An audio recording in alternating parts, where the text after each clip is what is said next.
Good morning students. நம்ம last கிளாஸில் பார்த்தோம் அப்படின்னா 12th சாப்டர் வந்து கம்ப்ளீட் பண்ணிட்டோம் இல்லைங்களா.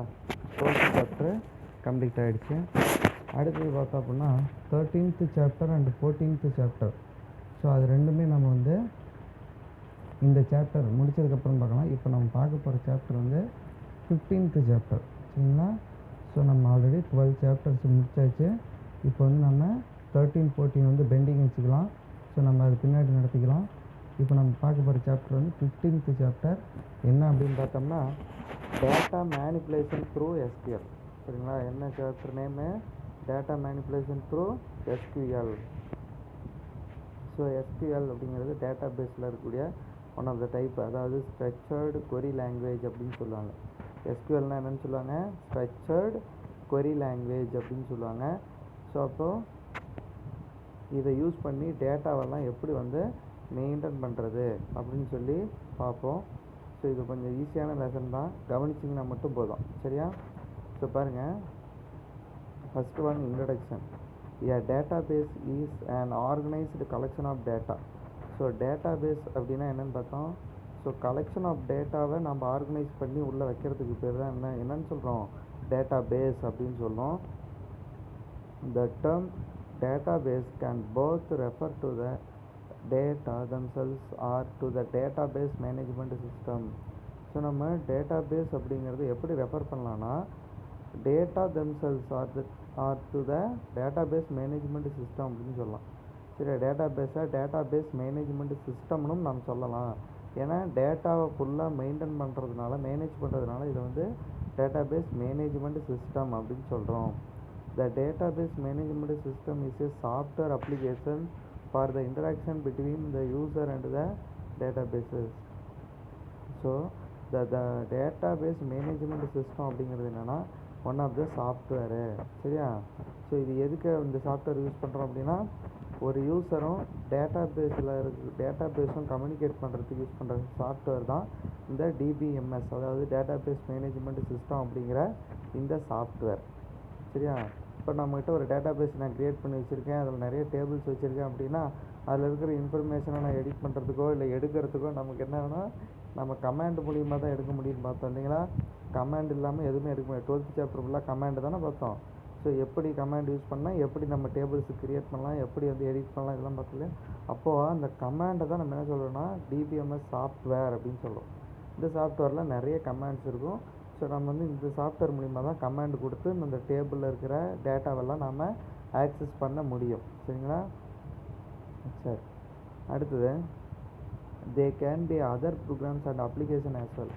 ஸோ மற்ற எல்லா அப்ளிகேஷனும் மற்ற எல்லா ப்ரோக்ராமுக்குமே நமக்கு வந்து இந்த டிபிஎம்எஸ் அப்படிங்கிற சாஃப்ட்வேர் வந்து நமக்கு தேவைப்படும். We will learn how Python program can interact as a user as an SQL database. So நாம் வந்து ஒரு டேட்டாபேஸ் எடுத்துக்கிறோம். அந்த டேட்டாபேஸ் வந்து எஸ்கியூஎல் எடுத்துக்கிறோம். ஸ்ட்ரக்சர்டு கொரி லாங்குவேஜ் அப்படின்னு சொல்லக்கூடிய டேட்டாபேஸில் வந்து நம்ம என்ன பண்ணுறோம்? ஸோ ஒரு டேட்டாபேஸ் வந்து எஸ்கியூஎல் எடுத்துக்கிட்டு பைத்தான் லாங்குவேஜ் மூலிமா எப்படி டேட்டாபேஸில் இருக்கிற இன்ஃபர்மேஷனை எடுக்கிறது சரிங்களா. ஸோ 12th சாப்டர் ஃபுல்லாக நம்ம என்ன பண்ணோம் அப்படின்னா அதாவது எஸ்கியூஎல் கமாண்ட் யூஸ் பண்ணோம். இதில் என்ன யூஸ் பண்ண போகிறோன்னா எஸ்கியூஎல் டேட்டாபேஸ் எடுத்துக்கிட்டு பைத்தான் ப்ரோக்ராம் மூலிமா எப்படி அந்த டேட்டாபேஸில் இருக்கிற டீட்டெயில்ஸை எடுக்கிறது, பைத்தானாக இருந்தால் எப்படி கமாண்ட் கொடுக்கணும் சரியா. ஸோ 12th லெசன் ஃபுல்லாக எஸ்கியூஎல் கமாண்டு, அது இந்த சாப்டர் ஃபுல்லாக அதே தான் திரும்ப பார்க்க போகிறோம். 12th சாப்டரில் பார்த்த அதே டீட்டெயில்ஸை தான் திரும்ப பார்க்க போகிறோம். ஆனால் என்ன கமாண்ட் யூஸ் பண்ணி பைத்தான் கமாண்ட் யூஸ் பண்ணி எப்படி எடுக்கிறது அப்படின்னு சொல்லி பார்க்க போகிறோம் சரிங்களா. ஸோ அடுத்தது நான் பார்க்க போகிறது ஒரு SQLite. SQLite is a simple relational database system. So எஸ்கியூஎல்லில் ஒரு சாஃப்ட்வேர் தான் என்ன அப்படின்னா எஸ்கியூஎல் அப்படிங்கிறது நிறைய சாஃப்ட்வேர் இருக்குது. அது ஒரு பெரிய சாஃப்ட்வேர். அதில் ஒன் ஆஃப் த டைப்பு தான் என்ன அப்படின்னா SQLite சரிங்களா. எஸ்கியூஎல்லை மேனேஜ் பண்ணக்கூடிய ஒரு சாஃப்ட்வேர் தான் என்ன அப்படின்னா SQLite, which saves its data in rectangular data files or even the internal memory of the computer.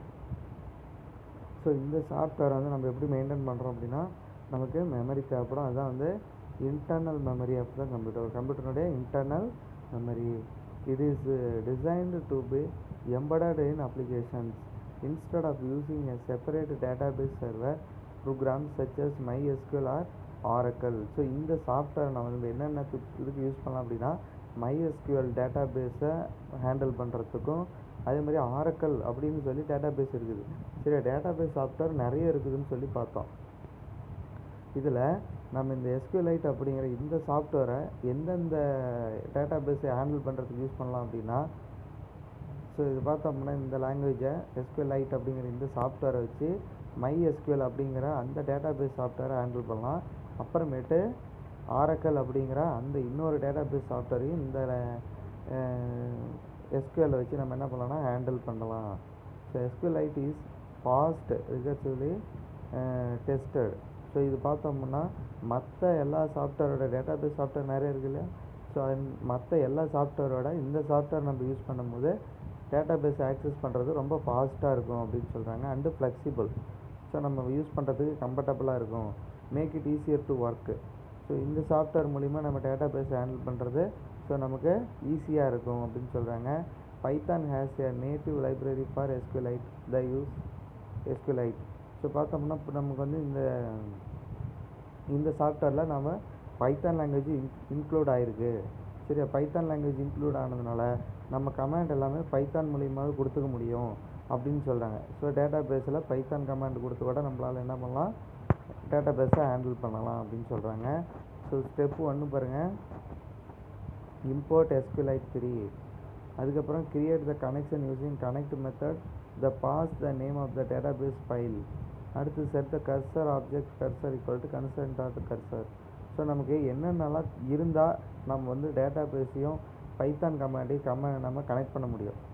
ஏன்னா பைத்தான் கமாண்ட் நம்ம கொடுத்து அந்த டேட்டாபேஸை கனெக்ட் பண்ணால் தான் நம்மளுடைய கமாண்ட் வந்து அந்த டேட்டாபேஸில் வேலை செய்யும் இல்லையா. அப்போ ரெண்டையும் கனெக்ட் பண்ணுறதுக்கு என்ன வேணும் அப்படின்னா ஃபஸ்ட்டு இம்போர்ட் SQLite 3. ஸோ இந்த கமாண்ட் ஒன்று நம்ம யூஸ் பண்ணணும் ப்ரோக்ராமில்.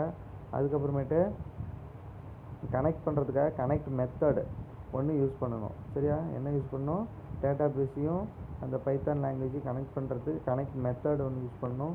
அதுக்கப்புறமேட்டு என்ன யூஸ் பண்ணுறோம் அப்படின்னா கர்சர் மெத்தட் எதுக்கு அப்படின்னா இதுவும் வந்து நம்மளுடைய டேட்டாபேஸையும் பைத்தான் லாங்குவேஜையும் கனெக்ட் பண்ணுறதுக்கு set the cursor object cursor அப்படின்னு சொல்லி இருக்குது.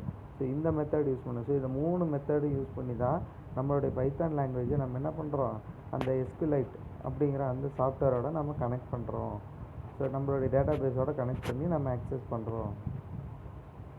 Connecting to a database in step 2 means passing the name of the database to be accessed. So இந்த ஸ்டெப் 2ல் என்ன சொல்கிறாங்க அப்படின்னா நம்ம வந்து டேட்டாபேஸினுடைய நேம் வந்து நம்ம என்ன பண்ணுறோம், ஸோ நம்ம இப்போ பாஸ் பண்ணுறோம். சரியா, எதுக்கு அப்படின்னா பைத்தான் லாங்குவேஜோட கனெக்ட் பண்ணுறதுக்கு இந்த டேட்டாபேஸ் நேமை வந்து பாஸ் பண்ணுறோம். If the database already exist the connection will open the same, otherwise Python will open a new database file with the specified name. So நம்ம பைத்தான் லாங்குவேஜோட ஏற்கனவே ஒரு டேட்டாபேஸை நம்ம கனெக்ட் பண்ணியிருந்தோம்னா ஸோ அதோட அது என்ன இருக்கும், கனெக்ட் ஆகிடுச்சுன்னா ஆட்டோமேட்டிக்காக நம்ம கமாண்ட் கொடுக்க டேட்டாபேஸ்லேருந்து நம்ம தேவையான இன்ஃபர்மேஷன் எடுத்துக்கலாம். சப்போஸ் நம்ம பைத்தான் லாங்குவேஜோட டேட்டாபேஸ் எதுவும் கனெக்ட் ஆகணும்னா நம்மளே நியூவாக ஒரு டேட்டாபேஸ் க்ரியேட் பண்ணி கனெக்ட் பண்ணணும் அப்படின்னு சொல்கிறாங்க. சரிங்களா. Cursor in step 3 is a control structure used to traverse and fetch the records of the database. Step 3 மூலிமா தான் நம்ம என்ன பண்ண முடியும் அப்படின்னா டேட்டாபேஸில் இருக்கிற ஃபைலை வந்து நம்ம ஃபெச் பண்ண முடியும். சரியா, டேட்டாபேஸில் இருக்கிற ரெக்கார்ட்ஸ் வந்து நம்ம எடுக்க முடியும். ஸோ இதுக்காக தான் இந்த 3 ஸ்டெப் யூஸ் பண்ணுறோம். ஃபஸ்ட்டு ஸ்டெப்பு ரெண்டையுமே ஃபஸ்ட்டு இம்போர்ட் பண்ணுறோம், SQLite 3 இம்போர்ட் பண்ணுறோம். ரெண்டாவது என்ன பண்ணுறோம், பைத்தானுக்கும் டேட்டாபேஸுக்கும் கனெக்ஷன் பண்ணுறோம். மூணாவது கனெக்ட் ஆனதுக்கப்புறம் பைத்தான் லாங்குவேஜ் யூஸ் பண்ணி டேட்டாபேஸில் இருக்கிற இன்ஃபர்மேஷனை எடுத்துக்க போகிறோம். Cursor has a major role in working with Python. All the commands will be executed with user cursor object only. So நம்ம வந்து பைத்தானையும் டேட்டாபேஸையும் SQLite 3 அப்படிங்கிற அந்த டேட்டாபேஸ் சாஃப்ட்வேரையும் கனெக்ட் பண்ணிட்டோம் அப்படின்னா ஸோ அதுக்கப்புறம் அந்த டேட்டாவை நம்ம எடுக்கிறதுக்கு எக்ஸிக்யூட் பண்ணுறதுக்கு பைத்தான் கமாண்ட் மூலிமா எக்ஸிக்யூட் பண்ணுறதுக்கு நமக்கு இந்த கர்சர் ஆப்ஜெக்ட் வந்து நமக்கு தேவைப்படுது அப்படின்னு சொல்கிறாங்க. சரியா, to create A table create an object and write the SQL command is SQL command equal to SQL command அப்படின்னு கொடுக்கணும். For executing the command use the cursor method and pass the required SQL command as a parameter. many number of commands can be stored in SQL command and can be executed one after other. So இந்த SQLite அப்படிங்கிற இந்த சாஃப்ட்வேர்லேயே நமக்கு நிறைய comments வந்து already உள்ளே கொடுத்துருக்காங்க. சரியா, கிட்டத்தட்ட ஒரு 200-300 கமாண்ட் வந்து பார்த்திங்கன்னா இந்த சாஃப்ட்வேர்லேயே இருக்கும். சப்போஸ் நம்மளுக்கு தெரிஞ்சால் நாமளே கமாண்ட் கொடுக்கலாம், இல்லை அப்படின்னா இதுக்குள்ளே இருக்கிற லைப்ரரிக்குள்ளே இந்த SQLite அப்படிங்கிற இந்த சாஃப்ட்வேருக்குள்ளே லைப்ரரி இருக்குது. அந்த லைப்ரரி ஃபைல்ஸ் எல்லாம் ஓப்பன் பண்ணி பார்த்தோம்னா அதுக்குள்ளேயே நமக்கு ஏகப்பட்ட கமாண்ட்ஸ் இருக்கும். வேணும்னா நம்ம எடுத்து என்ன பண்ணிக்கலாம், யூஸ் பண்ணிக்கலாம். சப்போஸ் நமக்கு ஓனாக கமாண்டு தெரியல, மறந்து போச்சுன்னா இதனுடைய லைப்ரரியில் போய் நம்ம எதுக்காவது கமாண்ட் வேணும் அப்படின்னா ஸோ நம்ம எடுத்து யூஸ் பண்ணிக்கலாம். அடுத்தது, any changes made in the values of the record should be saved by the command commit before closing the table connection. So இப்போ இதில் பார்த்தோம் அப்படின்னா நம்ம எந்த ஒரு சேஞ்சஸ் வந்து பண்ணாலும் டேபிள்ஸில் அந்த டேபிள்ஸை நம்ம முதல்ல சேஞ்சஸ் பண்ணிவிட்டு அதை என்ன பண்ணணும், சேவ் பண்ணி வைக்கிறதுக்காக கமிட்டுங்கிற கமாண்ட் வந்து கொடுக்கணும். சரியா, நம்ம போன லெசன்லேயே பார்த்தோம் இல்லையா. ஸோ கமிட்டுங்கிறத கொடுத்தா தான் நம்ம பண்ணக்கூடிய சேஞ்சஸ் வந்து பர்மனெண்ட்டாக அந்த டேபிளில் அப்படியே இருக்கும். இல்லை அப்படின்னா கமிட் யூஸ் பண்ணல அப்படின்னா நாம் பண்ணக்கூடிய சேஞ்சஸ் வந்து அந்த டேபிளில் என்ன ஆகுது, இருக்காது. மறுபடியும் நம்ம க்ளோஸ் பண்ணிட்டோம்னா மறுபடியும் ஓப்பன் பண்ணும்போது நம்ம பண்ண சேஞ்சஸ் வந்து அந்த டேபிளில் கடைசியாக பண்ண சேஞ்சஸ் எல்லாம் எதுவுமே இருக்காது. சரி, மறுபடியும் பழைய டேபிளில் தான் ஓப்பன் ஆகும். அப்போது நம்ம கமிட் அப்படிங்கிறத கொடுத்தா தான் நம்ம டேபிள் ஏதாவது சேஞ்சஸ் பண்ணாலும் அதை பர்மனெண்ட்டாக அப்படியே சேவாக இருக்கும். சரிங்களா. சரி, இப்போ இனிமேல் வந்து எப்படி வந்து ஒரு SQLiteல் டேட்டா பேஸ் எப்படி க்ரியேட் பண்ணணும், எப்படி கமாண்ட் கொடுக்கணும் அப்படின்னு சொல்லி பாருங்கள். The following example explains how a connection to made the database through Python SQLite 3.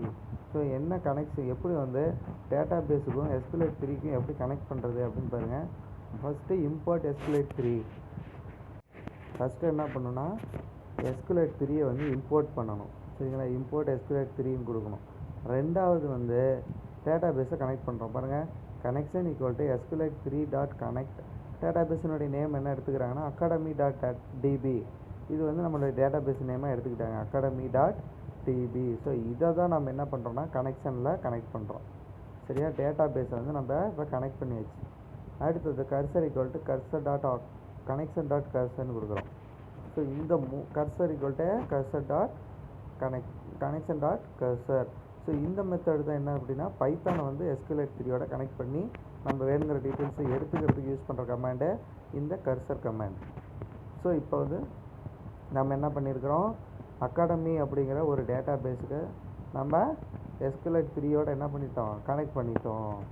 சரியா, இந்த example database with the name academy. So இந்த எக்ஸாம்பிளில் பார்த்தோம் அப்படின்னா நம்ம யூஸ் பண்ணியிருக்கக்கூடிய டேட்டா பேஸினுடைய நேம் என்ன, அகாடமி அப்படின்னு சொல்கிறோம். would be created. It's similar to the SQL command create database academy. So இது வந்து இந்த கமாண்ட் வந்து எதுக்கு ஈக்குவல் அப்படின்னா நம்ம 12th லெசனில் பார்த்த கிரியேட் டேட்டா பேஸ் அப்படின்னு கொடுத்து தான் ஒரு டேட்டா பேஸ் க்ரியேட் பண்ணுவோம் இல்லையா. 12th சாப்டரில் ஒரு டேட்டா பேஸ் க்ரியேட் பண்ணணுன்னா கமாண்ட் என்ன கொடுக்கணும், கிரியேட் டேட்டா பேஸ்ன்னு கொடுக்கணும். கிரியேட் டேட்டா பேஸ், அதுக்கப்புறம் டேட்டா பேஸினுடைய நேம் என்ன, அகாடமி. சரியா, நம்ம பார்த்தோம் இல்லையா. ஸோ ஃபஸ்ட்டு கிரியேட் டேட்டா பேஸ்ன்னு கொடுத்துட்டு பின்னாடி டேட்டா பேஸினுடைய நேம் கொடுக்குறோம். 12th சாப்டரில் அப்படி தான் பார்த்தோம். அதே மாதிரி தான் SQLite 3யில் எப்படி கனெக்ட் பண்ணால் SQLite 3 டாட்டு கனெக்டு academy.db அப்படின்னு கொடுக்கணும். ஸோ இதெல்லாம் கமாண்டு. சரியா, இந்த மாதிரி கொடுத்தா SQLite 3 டாட் கனெக்டு academy.db இப்படி கொடுத்தா தான் நமக்கு இந்த SQLite 3யில் வந்து டேட்டா பேஸ் வந்து க்ரியேட் பண்ண முடியும். ஸோ முன்ன பார்த்தது வந்து SQL கமாண்டு, இது SQLite 3 அப்படிங்கிற சாஃப்ட்வேர்னுடைய கமாண்டு. அடுத்தது again used some program contact command just opens the already created database. So நம்ம அடுத்தது கனெக்ட் மெத்தட் யூஸ் பண்ணி என்ன பண்ணிக்கிறோம், நம்மளுடைய டேட்டா பேஸை இதோட கனெக்ட் பண்ணிக்கிறோம். சரிங்களா. அடுத்தது டேட்டா பேஸ் க்ரியேட் பண்ணதுக்கப்புறம் ஒரு டேபிள் வந்து எப்படி க்ரியேட் பண்ணுறது அப்படின்னு மட்டும் பார்க்கலாம். பாருங்கள், creating A table. After having created an empty database, you will most probably add one or more tables in the database. So first நம்ம ஒரு டேட்டா பேஸ் வந்து க்ரியேட் பண்ணோம்னா அந்த டேட்டா பேஸ் எம்டியாக தான் இருக்கும் இல்லையா. இப்போ academy.db அப்படின்னு ஒரு டேட்டா பேஸ் க்ரியேட் பண்ணோம், அது பார்த்தோம்னா எந்த ஒரு ரெக்கார்டும் இல்லை, எம்டியாக தான் இருக்கும். நாம் இனிமேல் என்ன பண்ணோம், அந்த டேட்டா பேஸில் டேபிள்ஸ் க்ரியேட் பண்ணணும்.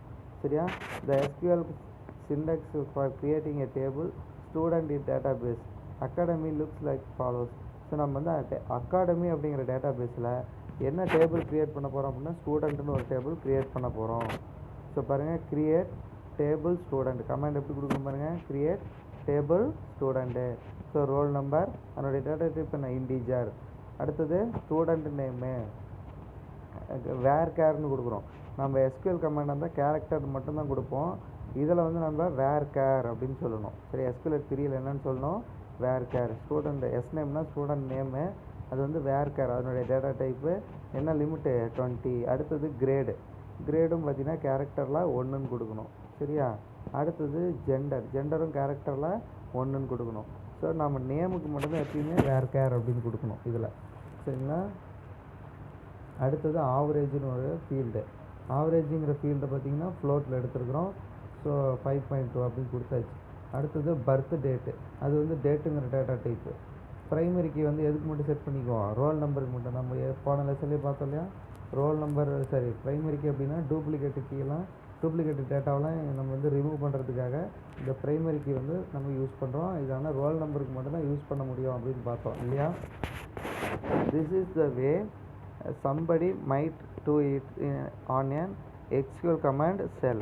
Of course, we want to do this directly from Python. To be capable to send command SQL or SQLite, we need a cursor object. So நம்ம SQL-ஆக இருந்தாலும் சரி, SQLite 3-ஆக இருந்தாலும் சரி, இந்த சாஃப்ட்வேர்லாம் பைத்தான் கூட கனெக்ட் பண்ணோம் அப்படின்னா கர்சர் ஆப்ஜெக்ட் வந்து யூஸ் பண்ணணும் அப்படின்னு சொல்கிறாங்க. சரியா, usually a cursor in SQL and database is a control structure to traverse over the records in a database. So it's used to the fetching the result. So இந்த details database வந்து நம்ம Python கூட connect பண்ணிட்டோம் அப்படின்னா நம்ம அதுக்கப்புறம் என்ன பண்ணலாம், ஸோ கமாண்ட் மூலிமா நம்ம வந்து அதில் இருக்கக்கூடிய டேட்டா, அந்த டேபிளில் இருக்கக்கூடிய இன்ஃபர்மேஷன் எல்லாம் நம்ம ஃபெச் பண்ணலாம். ஃபெச்னா எடுக்கலாம் அப்படின்னு சொல்கிறாங்க. The cursor object is created by the calling the cursor method of connection. So cursor object வந்து எப்படி க்ரியேட் பண்ணலாம் அப்படின்னா கர்சர் மெத்தட் யூஸ் பண்ணி க்ரியேட் பண்ணலாம். The cursor is used to traverse the records from the result set. You can define SQL command with a triple quoted string in Python. சரியா, so SQL command வந்து நம்ம எதில் use பண்ணுறோம், triple கோட்ஸில் use பண்ணணும், string. சரியா, நம்ம SQLite கமாண்டில் ஸ்ட்ரிங் யூஸ் பண்ணுறதா தான் நார்மலாக நம்ம ஸ்ட்ரிங் வந்து டபுள் கோட்ஸில் யூஸ் பண்ணுவோம். ஆனால் SQL கமாண்டில் வந்து நம்ம ஸ்ட்ரிங் யூஸ் பண்ணுறத வந்து ட்ரிபிள் கோட்ஸில் யூஸ் பண்ணோம் அப்படின்னு சொல்கிறாங்க. The reason begin in triple quotes. Sometimes the values in the table might be contain single or double quotes. ஏன் அப்படின்னா சில டைம் வந்து நமக்கு வேல்யூஸ் வந்து சிங்கிள் கோட்ஸில் டபுள் கோட்ஸில் தேவைப்படும். அப்படிங்கும்போது அதை நம்ம ட்ரிபிள் கோட்ஸில் கொடுத்தா தான் அந்த வேல்யூஸ் வந்து நமக்கு சிங்கிள் கோட்ஸில் இல்லை டபுள் கோட்ஸில் கிடைக்கும் அப்படின்னு சொல்கிறாங்க.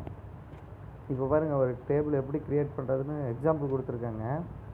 SQL கமாண்ட் ஈக்குவல் டு பாருங்கள் ட்ரிபிள் கோட்ஸ், அதில் மொத்தம் 6 கோட்ஸ் இருக்கும். அதாவது ஓப்பனிங் கோட்ஸு 3, க்ளோசிங் கோட்ஸு 3 அப்படி எடுத்துக்கணும். அதனால் பார்த்திங்கன்னா அதில் மொத்தம் 6 கோட்ஸ் இருக்கும். அடுத்தது க்ரியேட் டேபிள். சரியா, டேபிள் வந்து க்ரியேட் பண்ண போகிறோம். ஸோ என்ன நேமில், ஸ்டூடெண்ட்டுங்கிற நேமில் டேபிள் க்ரியேட் பண்ணுறோம். அதில் என்னென்ன காலம் வைக்கிறோம் அப்படின்னா ரோல் நம்பர்னு ஒரு காலம், அதனுடைய டேட்டா டைப் இன்டீஜரு, அதை நம்ம ப்ரைமரிக்கே செட் பண்ணுறோம். ஏன்னா ரோல் நம்பரில் டூப்ளிகேட் என்ட்ரி வந்தால் ரிமூவ் பண்ணுறதுக்கு.